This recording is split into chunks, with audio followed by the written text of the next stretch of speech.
साहब जी बात सुने। हाँ जी बोलिए। साहब जी मैं लेस बेच रहा हूँ, क्या आप मुझसे ये लेस खरीद लेंगे? अरे ओ बेवकूफ इंसान, तुम्हें नजर नहीं आता मैं इतने बड़े होटल में खाना खाने आया हूँ, ना कि तुम्हारे ये चिप्स है। साहब जी वो तो मैं भी जानता हूँ कि आप यहाँ खाना खाने आए हैं, लेकिन अगर आप मुझसे एक पैकेट लेस का खरीद लें तो आपकी वजह से मैं भी खाना खा पाऊंगा। अरे ओ गरीब इंसान, मैंने कोई तुम्हारा ठेका नहीं उठाया हुआ। जाओ और ये गंदे चिप्स कहीं और जाकर बेचो। अरे साहब जी ये लेस गंदे नहीं है, मैं ये लेस वालों की एजेंसी से खरीद के लाता हूँ। बड़े ही ढीठ इंसान हो।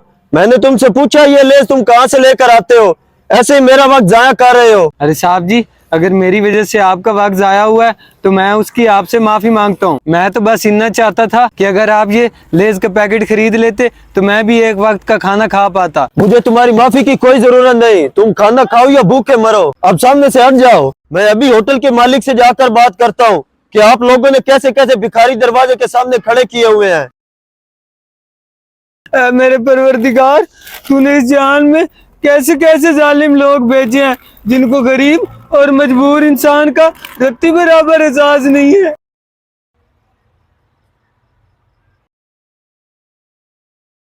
अरे भाई साहब, इस होटल के मालिक कौन है? मेरी उनसे मुलाकात करवाएं, मैं उनसे बात करना चाहता हूँ। सर सब खैरियत तो है, आप इतना गुस्से में क्यों हैं? मैं ही इस होटल का मालिक हूँ, बताएं आपको क्या परेशानी है? अच्छा, तो वो शख्स आप ही हैं जिसने होटल के सामने भिखारी खड़े किए हुए हैं? भिखारी? सर मैं आपकी बात को कुछ समझा नहीं, आप ये कैसी बातें कर रहे हैं? मैं आपको समझाता हूँ। मैं जब तुम्हारे होटल की एंट्री डोर पर आया, वहाँ मुझे गरीब और निहायत बदतमीज इंसान मिला जो मेरे मना करने के बावजूद भी ये इसरार कर रहा था कि मुझसे लेस खरीद ले। देखिए सर, उसने आपसे अपना माल खरीदने की बात की है, ना कि आपसे किसी किस्म की कोई भीख मांगी है। और मैं उस शख्स को अच्छे से जानता हूँ, वो गरीब जरूर है मगर बदतमीज नहीं। मुझे लगता है तुम भी उस भिखारी के साथ मिले हुए हो जो तुम उसकी तरफदारी कर रहे हो। देखिए सर, बात तरफदारी की नहीं है, बात एक गरीब की 2 वक्त की रोटी की है और हम नहीं चाहते हमारी वजह से किसी गरीब की रोटी रोजी पर लात बच जाए। देखिए सर, अगर यूं ही चलता रहा तो आपके होटल की रेपुटेशन खराब हो जाएगी और इन भिखारियों की वजह से आपके होटल पर लोग आना भी बंद कर देंगे। अरे भाई साहब, आप ये कैसी बातें कर रहे हैं? रिज्क की जामिन अल्लाह ताला की जात है और ये किसी के बस नहीं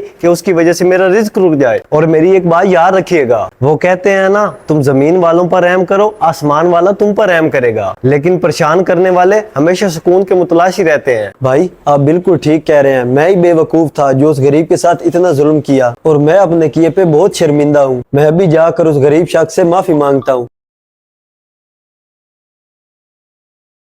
भाई मुझे मेरी गलती का एहसास हो गया है। मैंने आपके साथ बहुत बुरा सलूक किया।